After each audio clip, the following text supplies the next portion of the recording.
He forgave me for the affair, but made sure I'd never feel loved again.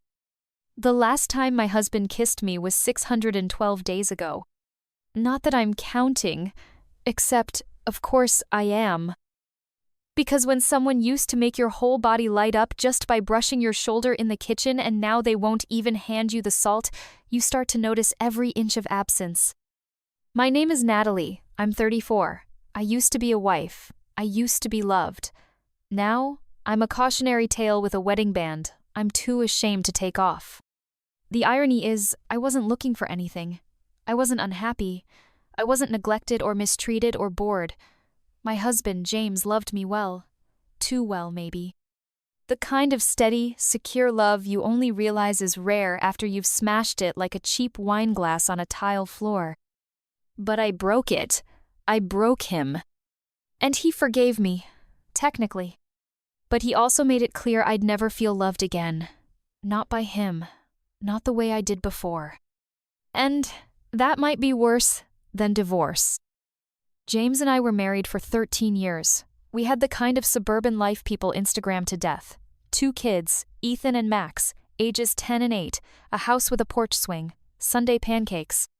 We had inside jokes and Christmas traditions and a shared Netflix queue that felt more intimate than most people's bedroom lives.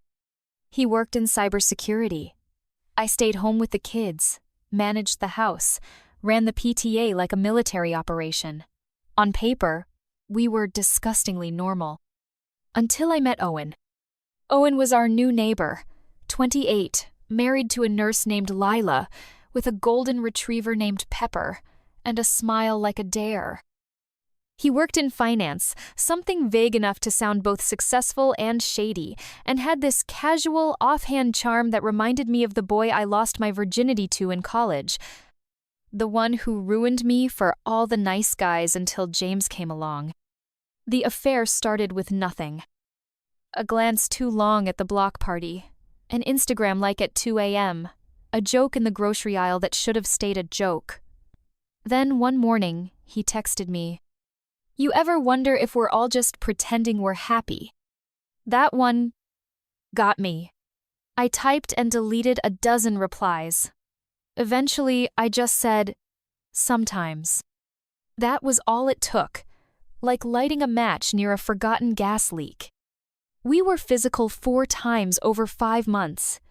I know how that sounds like I'm minimizing it, like I'm trying to make it less than it was. I'm not. I know exactly what I did. I just want you to understand it wasn't a love story. It was a distraction. A stupid, dangerous distraction from a life I didn't even want to leave. It ended violently. Not by me, not by guilt, but because Lila's sister caught us. Walked in while we were still tangled in Owen's sheets. She screamed, cried, slapped me across the face so hard my earring popped out. I barely had time to pull on my jeans before she was on the phone with James. He didn't answer, so she drove to my house, still screaming.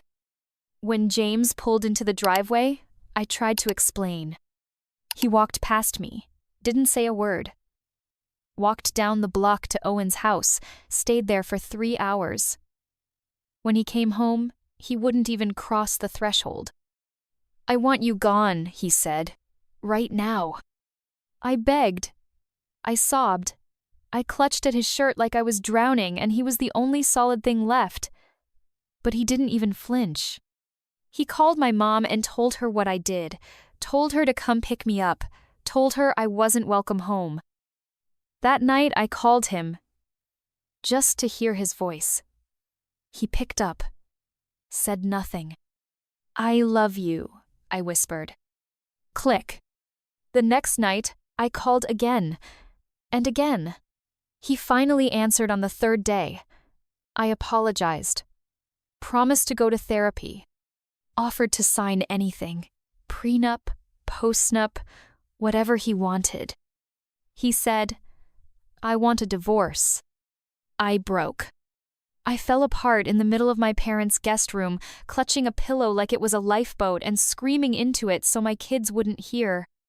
I thought about everything I would lose: James, my boys, my home, my entire identity. So, I made a choice. If I was going to fight, I had to make it easy for him to say yes to staying. I hired a lawyer, not to fight the divorce, but to write a postnup. The kind of legal contract you'd only sign if you were out of your mind or desperately in love. Here's what I offered James. He keeps 100% of our assets if we stay together for 30 months. If I cheat again, I get nothing. No alimony, no house, no retirement. I get a full-time job and contribute 50% of all household expenses. He can see other women if he wants. And the worst part, the one that cut me the deepest, there is no requirement for intimacy of any kind. He doesn't have to touch me, not even once. And he added one condition, that I continue monthly at-home STD tests just in case. He signed it. And we moved back in together. But here's the truth. What I came back to wasn't a marriage. It was a museum. Our house stayed the same, but the warmth was gone. James was polite, distant, efficient. He set alarms on his phone so he'd never be in the kitchen at the same time as me, slept on the opposite side of the bed, sometimes in the guest room, refused to attend family events with me, refused to sit near me at our son's games.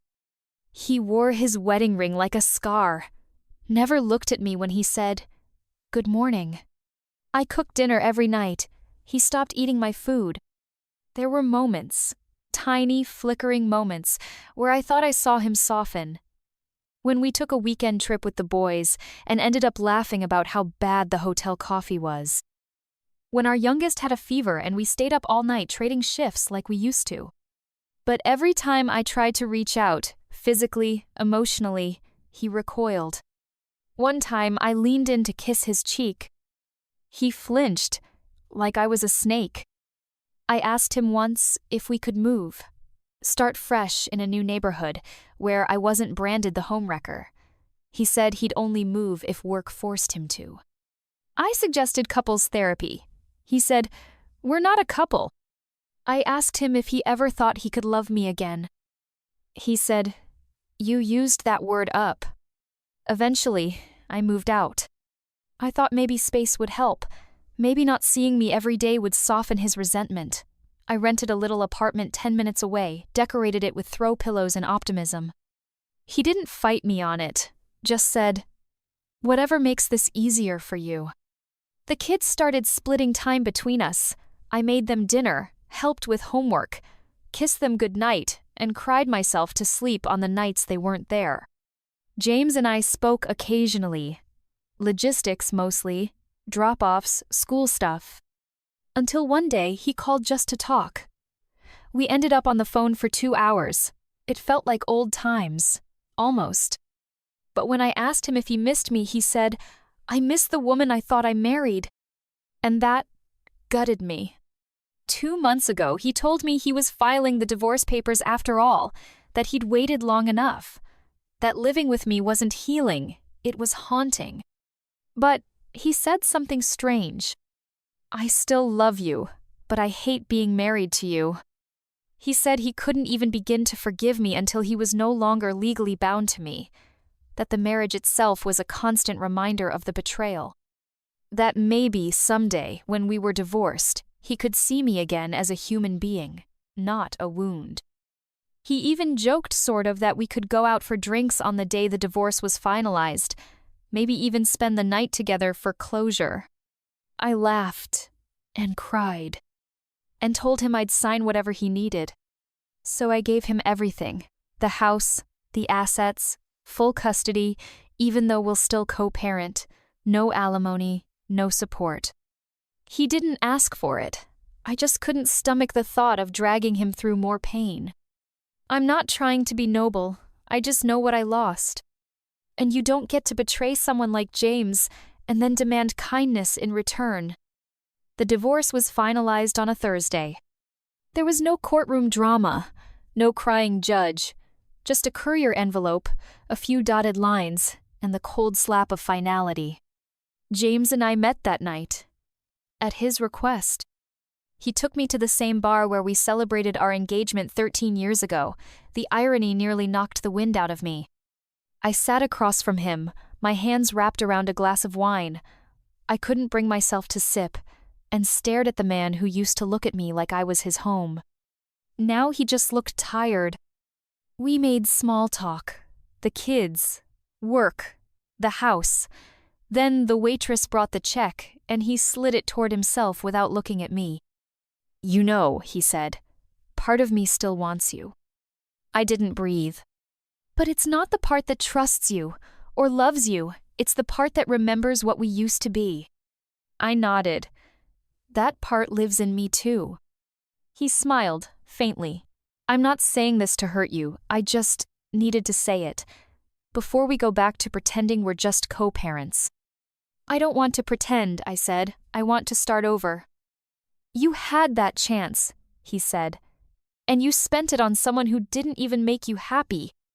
That cut deeper than any insult. Because it was true. The next morning, I woke up in my apartment and stared at the wall for what felt like hours. My phone was silent. My calendar was empty. My life, this new, scorched earth version of it, was beginning whether I was ready or not. I started therapy, joined a gym, picked up freelance marketing work for a local company. My days got fuller, my nights didn't. Every time I dropped the kids off at James's place, I felt like an intruder. He was polite, distant, same as before, but now the coldness had a finality to it. It wasn't a punishment anymore. It was just the new normal. He stopped wearing his wedding ring. I didn't.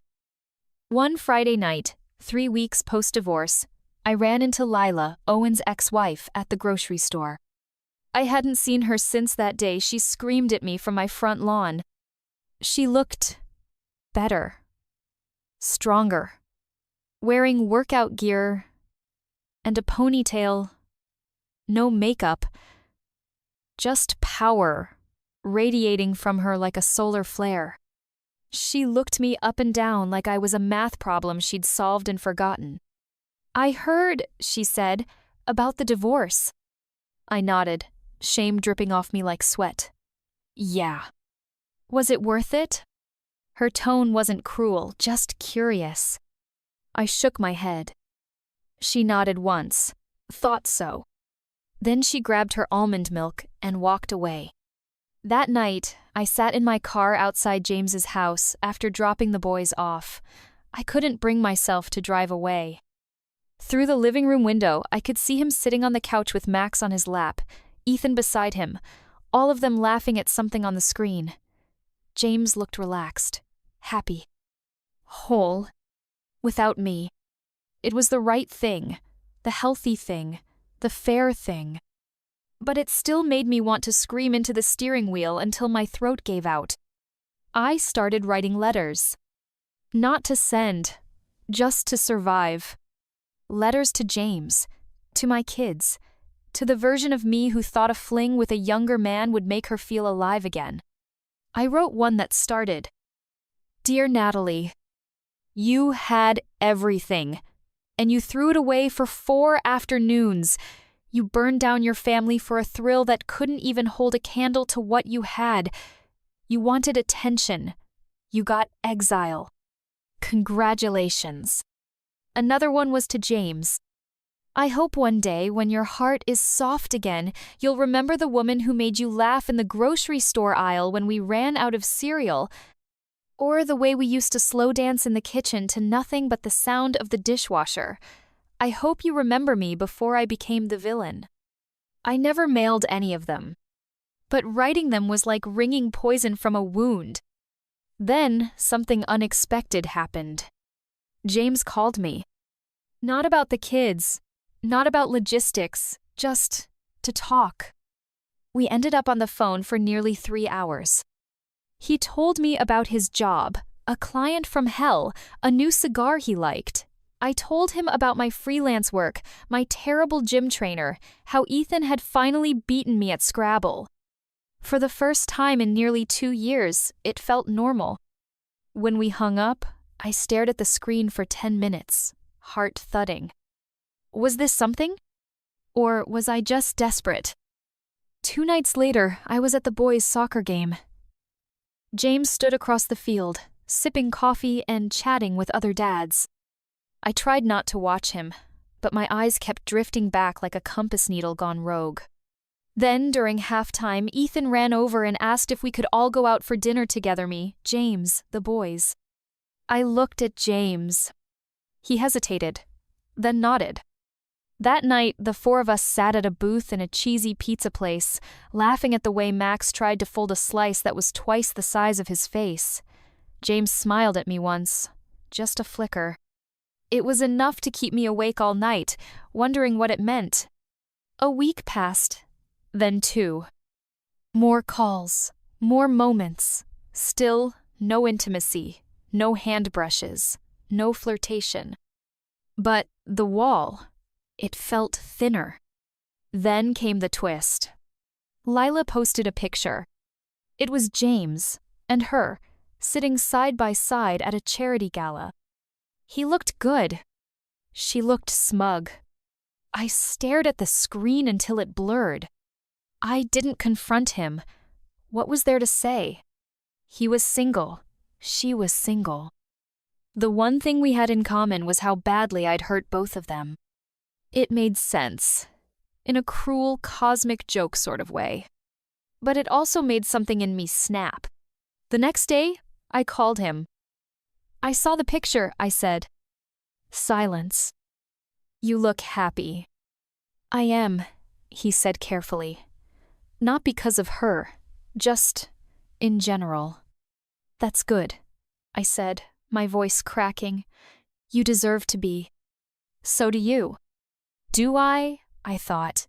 Do I really? Are you seeing her? I asked. Not seriously, he said. It's complicated. I bit my lip. And us? I asked. Is there ever a chance? He paused. I don't know. Another pause. Longer. I loved you more than anyone, he said, but I don't know if I'll ever be able to trust you again, and without trust, love feels like a trap. I whispered, then I guess I'll just have to earn it. I'm not asking you to, but I'm doing it anyway. That was 3 months ago. Since then, we've slowly, awkwardly rebuilt something that looks like friendship. Some weeks we talk more, other weeks we don't speak at all. He hasn't let me touch him. He hasn't kissed me. But last week, he sent me a picture of Max's drawing a stick figure family with 4 smiling faces. He captioned it, "He still sees us." And I cried so hard I thought I'd break. Because maybe, just maybe, there's a sliver of hope. But I know this. He forgave me for the affair, but he made sure I'd never feel loved again. And maybe that's the price I have to pay. Not for cheating, but for not realizing what I had until it was already ash.